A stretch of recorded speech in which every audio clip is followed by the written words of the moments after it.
Right guys, welcome back to the channel. Today we've got this 2023 Eruption Green Mach 1 in with us. The customer has given us a free rein on this car. He's literally dropped it off and said, do whatever you think's best. So that's exactly what we're going to do. So first things first, let's focus on the engine. As you all know, we love a Whipple Supercharger around here, so that's what it's getting. I'm not going to tell you what colour it's going to be, but you probably guessed it. So let's get this car stripped apart and get cracking on this build.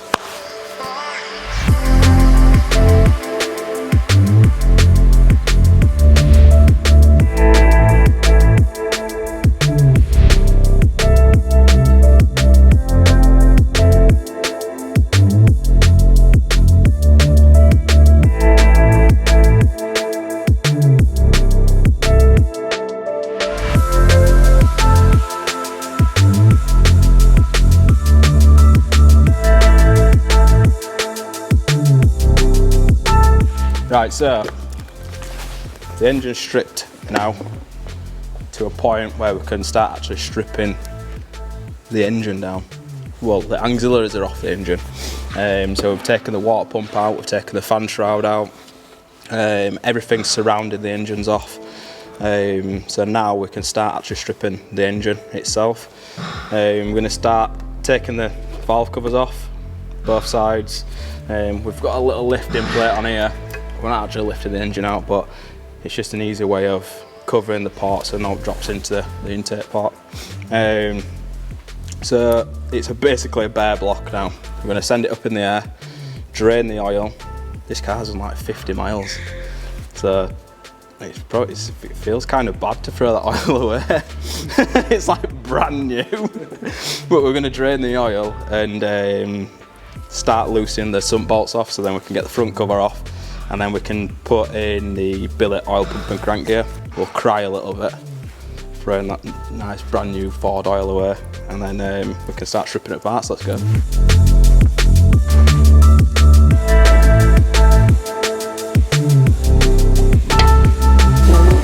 It is actually brand new, that, isn't it? Yeah, that's very clear. 50 miles. Yep. Nice colour, that, isn't it? What do you think to white stripes on this car? I think they could be improved. They could be changed to a different, better colour, couldn't they? Yeah. That colour would be nice, wouldn't it?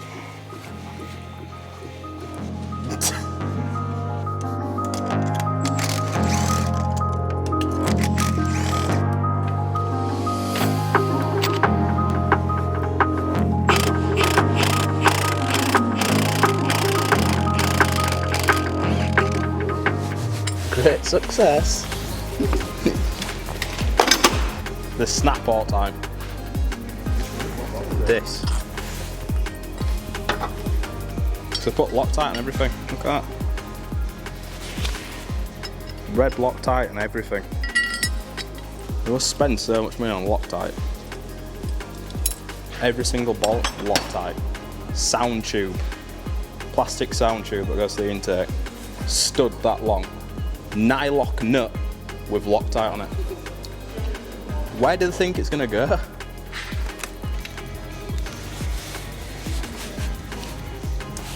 Well, that is. We should actually talk about the difference between Gen 3 and Gen 2. So one of the main differences between the Gen 3 Coyote and the Gen 2, the Gen 3 has a mechanically driven fuel pump. So that's a high pressure fuel pump, similar to what you'd see on like a diesel or something. So instead of just having a traditional port injection, so the injector in the intake manifold, this has actually got port injection and direct injection. So it uses port injection and then it's got the direct injectors going straight into the cylinder head. So that basically injects fuel directly into the combustion area, so straight into the cylinders.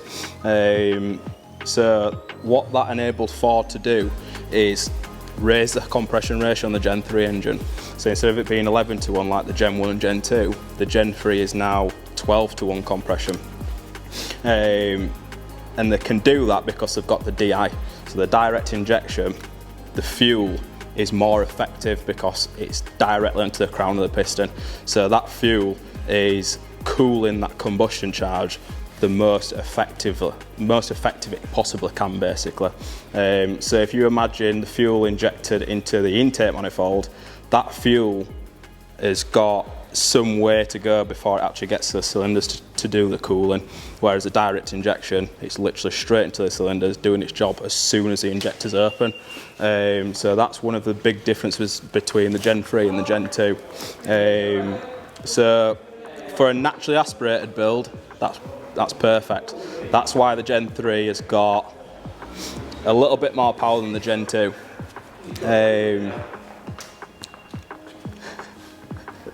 It's got a little bit more power than the Gen 2, and basically the higher compression makes more power, naturally aspirated. When you go forced induction, you've got to tread on the edge of caution a little bit because you've got higher compression, but as long as you're using good octane fuel and you've got the right cooling mods and stuff, the higher compression pistons and engine setup actually makes for more power. So if you're to run this car on a stage 2 Whipple on E85, you'd be like 800 wheel horsepower, which is just insane, and that's without even touching the internals. So that is one of the main differences. High pressure fuel pump.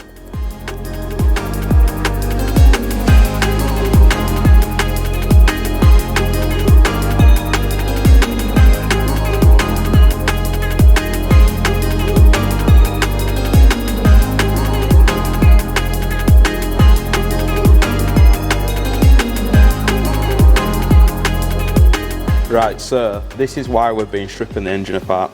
So we've got the oil pump housing here. So obviously this is the housing that contains the oil pump gears. So the reason that we change these is the factory oil pump gears are cast, and they can crack. So what happens when these crack is you lose oil pressure, and then obviously your bearings start to lose oil. And then it gets to a point where your bearings start to wear, and then your engine catastrophically fails. Same applies to this. So this is your crank gear. Again, this is another cast item. So your timing chains run on these gears. Obviously with a stage 2 Whipple, you're more or less doubling the factory horsepower. So you can't really expect all the factory components to be able to withstand that power from stock. You just can't. And these are the two components that commonly fail when you turn the power up on a Coyote. So that's why it's so important to change these two items. So what we do is we install the MMR billet versions. So this is a billet one-piece version of the stock crank gear. So this is a lot stronger, and it's been proven up to like 2,000 wheel horsepower. So that goes on the end of the crank snout for the timing chains.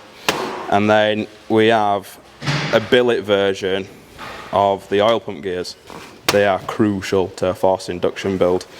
A lot of people are like, do we need them? And in response to that, we always say it's all right until it's not. So you might drive it for a year. You might be able to get 5 years out of it. You might get 2 weeks out of it. All it takes is for you to have one hard shift, or if you've got an automatic box, the auto box give it a really aggressive shift under power, and either one of these can shatter and you could lose an engine.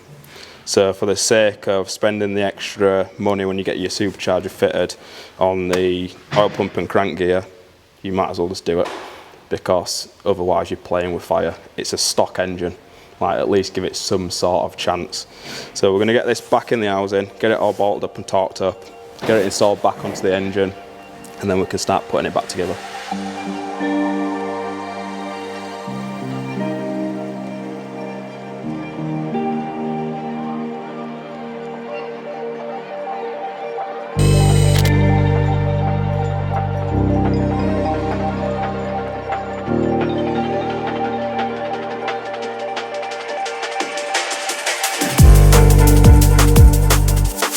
Obviously, it was always going to be an Eruption Green Gen 5 Whipple Supercharger.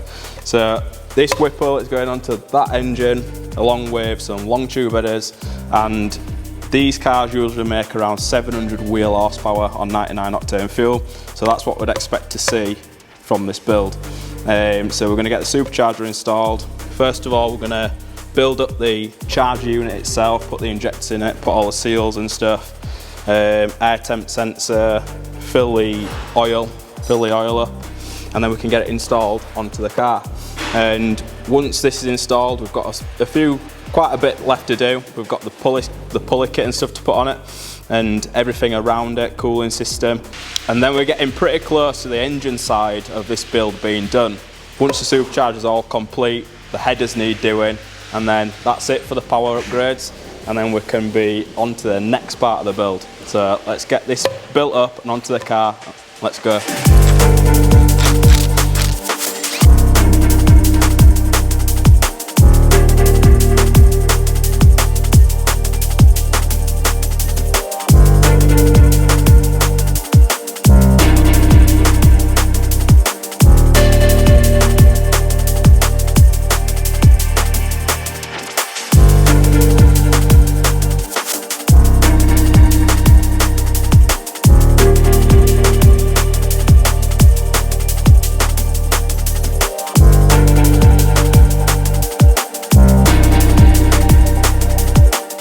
So the supercharger is about 90% installed now. All pump and crank is installed in the engine.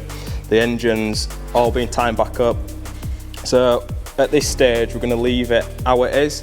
Usually there'd be a K-brace going across the back of the engine.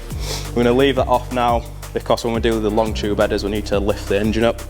So leaving that K-brace off just gives us a little bit more clearance. So for now, we're going to strip the car to bits. It's having a full suspension package, limited slip differential, brake caliper colour change. So we're going to get the calipers off so they can be sent away and be refurbished. And at the minute, the suspension components are at the powder coaters getting a colour change. I'm not going to tell you what colour it is, but you might have already guessed it. So they'll be coming back from the powder coaters pretty soon.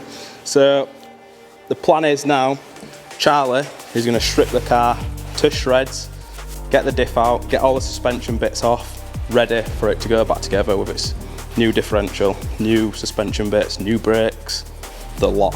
So let's get it.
Right, so the car's all back together, it's ready to start. We've got the battery stabiliser on it, giving the battery 14.2 volts while programming. So we're flashing the Whipple software now via the OBD port. We've just done the final checks, checking the oil, checking the coolant levels.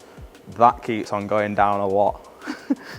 So we're going to put some more coolant in there. But once that's topped back up, it's about ready to start. So we'll wait for that to stop flashing, give it some more coolant again, and then we can fire it up for the first time. So I'll see you there. This is because they've taken that tank out.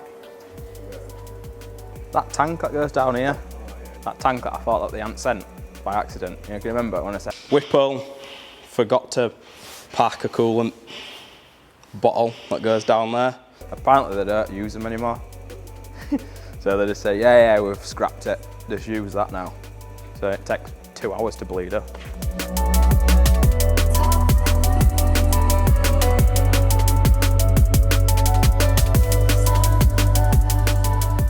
This is the part where you think, you start getting a bit nervous. You've disconnected the fuel pump, you've pulled the fuse for the EGI, which is all the ECU control with the ignition and the fuel injectors, but you crank it over and it still tries starting up first crank.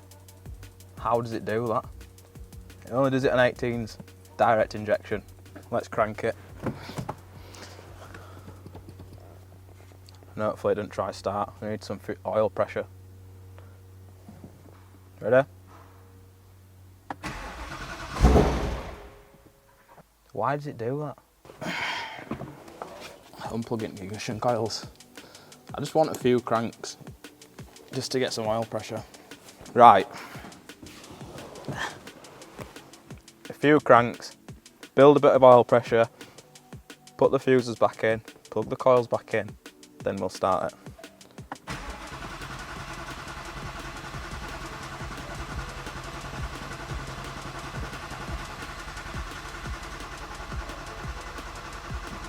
That'll do.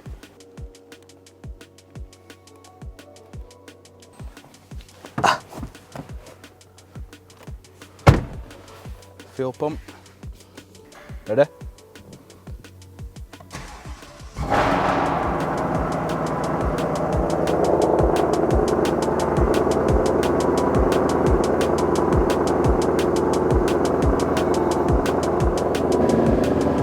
you know what a chef's kiss is? No. Right guys, so yesterday we got the car up and running, started first time, everything's good. So we've been pretty busy on this car, so I'm going to give you a bit of a update on what we've been doing on the car basically. So as you can see, the car's got the full handling pack on it now. So it's got the bird's nest wheels, the front splitter, it's got the spoiler with gurney flap. All under the bonnet is complete now. It's got the Pro Alloy expansion tank, Supercharger all installed, all of fluid levels and stuff are all where they should be. We just need to put the battery cover on it and then that's done under the engine bay. We did say we were going to be changing the colour of the brake calipers. You probably guessed green because everything else are green, but they're not. So I'll send it up. So it's had the DBA 5000 series 2-piece front disc. We're going to be putting the 4000 series slotted disc on the back, but we're waiting for them to turn up. So we went for something a little bit different with this car. Obviously the Eruption green has got a bit of a bronze goldy flake in it. So with that in mind, we've decided to go with a similar sort of colour for the calipers. So the calipers have been basically stripped apart, repainted in like a goldy bronze metallic colour with the black Brembo logos, which I think they look good. It was a bit, we didn't know at first, but now they're on, I like it. So under the car, we've installed the ARH long tube headers with the high flow sports caps. This car already came in to us with the Baller Switchfire catback system on it, so obviously we've stuck that back on for him. So even the lowering springs have been powder coated, so we've had them the colour change from Steeder's blue to Eruption green powder coat. So the differential, Charlie's had the diff out, he's had it apart. He's put the Ford Performance Torsen limited slip diff in it. The same style differential that comes in the GT350R in the shoulder cars. We've opted to stay the same final drive on this car, so it's 3.55. Depending on what sort of build we're doing, we can either make it a 3.73 or a 3.31. But for this car, we just wanted the grip. We didn't want to be changing the gear ratios at all. So we've just stuck the torsion in with the same ring and pinion. We've put the Fluix cooling diff cover on it. Obviously we had it powder coated in Eruption green. And then it's got the full works suspension wise. So it's got uprated roll bars, the dual rate lowering springs, it's got adjustable toe links, subframe braces, and it's all been recoloured in Eruption green. It's quite a one-off car and it's more or less there, so we need to get it off the ramp, get the seats out of it, because we're going to be putting some different seats in it. But the seats aren't just a bolt-in seat, we're having them remade basically. So the seats need to come out, the original seats need to be sent off, and they're getting rebuilt, and there's been a little bit of a hybrid seat made basically. Then the car needs to go on the alignment ramp. We're going to do our fast road four-wheel alignment on this car. And then when the seats are back in the car, we've got one last finishing touch for the exterior of this car, for the appearance. It's going to tie in a little bit with the calipers, so we'll leave that until later on down the we'll leave that till later on down the line, and you'll see that later.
Right guys, so we've just finished tuning the Mach 1.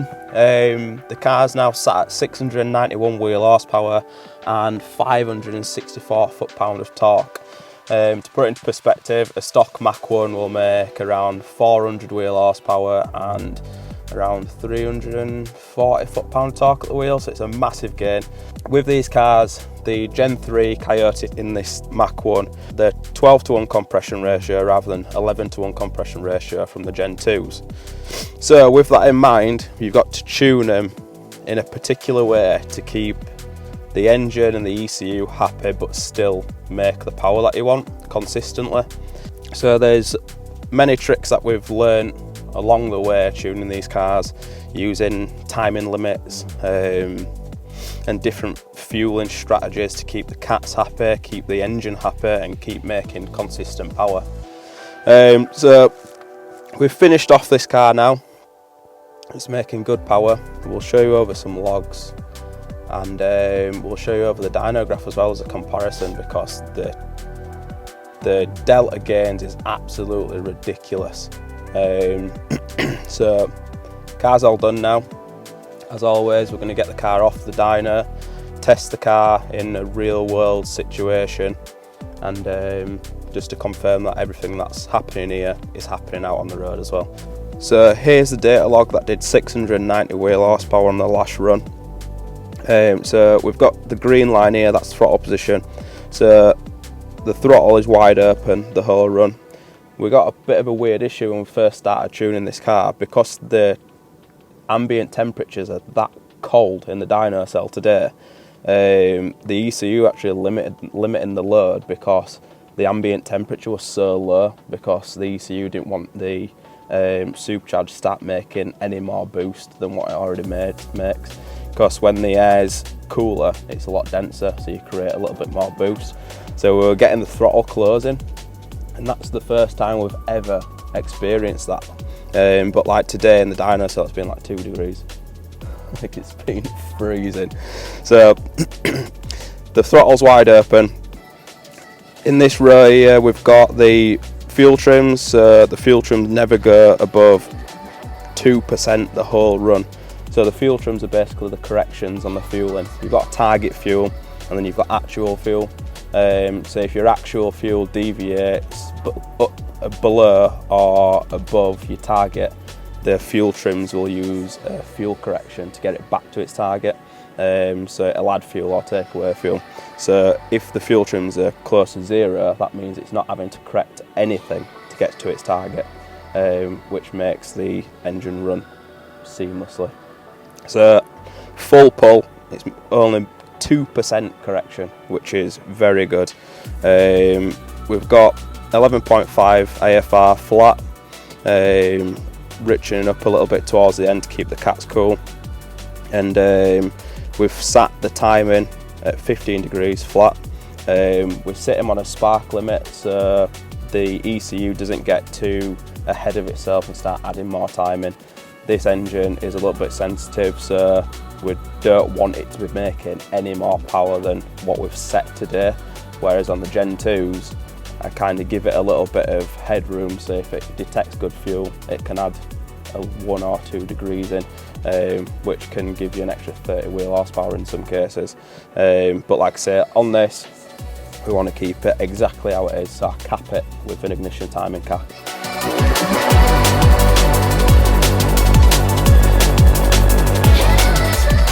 So as we mentioned earlier in the video, we're going to be changing the seats on this car. Obviously we've done all this to the exterior. The car looks epic from the outside. We had to do something inside the car. So this car actually came with a factory seats that we don't see very often. So we've got a pair of the Ford Performance seats. The Ford Performance seats don't come heated and cooled. This car came heated and cooled from factory.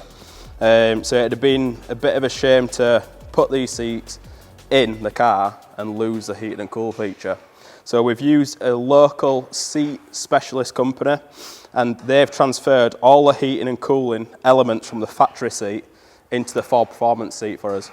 So we've actually got electric base, heated and cooled into the Ford Performance bucket seats. So we're going to stick these in the car. We've actually done some other bits inside the car. We've got the flat bottom steering wheel from Royal Customs. It's half Alcantara with a green stripe, and we've actually put some custom seat belts in this car. So obviously they're going to be green, so we've stuck them in the car already. We're going to get these seats in and then we'll show you around the other things that we've done inside the car.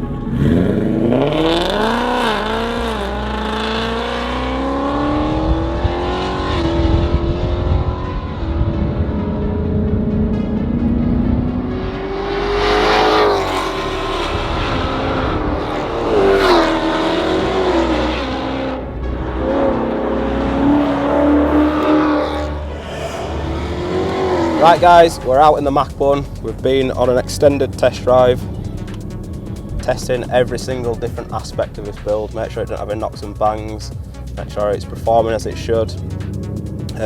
Everything is all well. It really surprised me how much this car can be transformed by the stuff that we do to the suspension. Like this, the roads where we've been has been really bumpy, and even at speed, it's just so stable.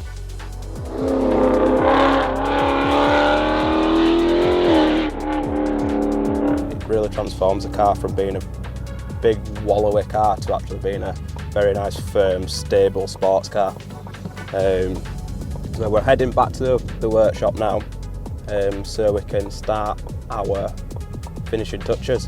This car's getting a full detail by DAB Auto Care next door, and we've got a few little bits that we haven't actually shown you yet on this car. So we're going to get it back to the workshop and we'll see you there.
There we have it, the finished product. Beanie's spent days detailing this car. It's now got a 5-year ceramic on the exterior of the car. He's put a special wheel ceramic on the wheels, and look at it, it looks mental.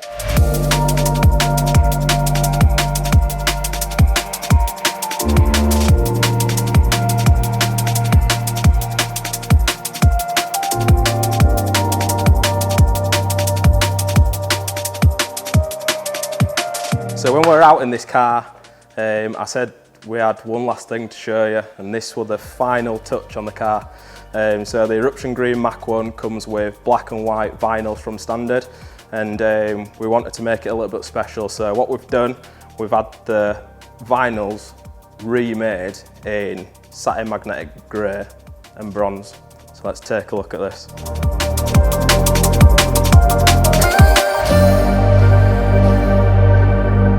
So now that the car's done, this car is booked in for a photo shoot tonight.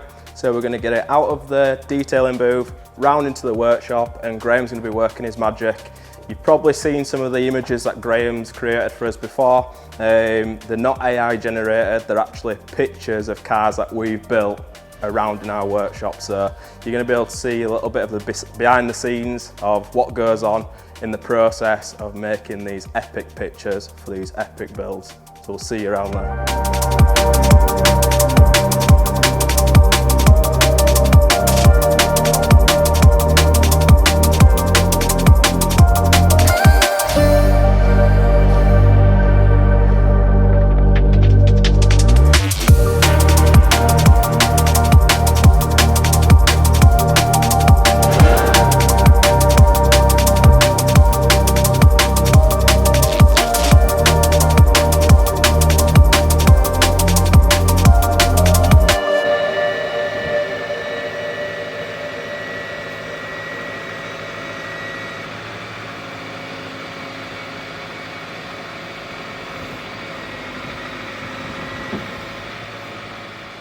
Right guys, that's another epic Mach build complete. The car's ready to go back to its customer.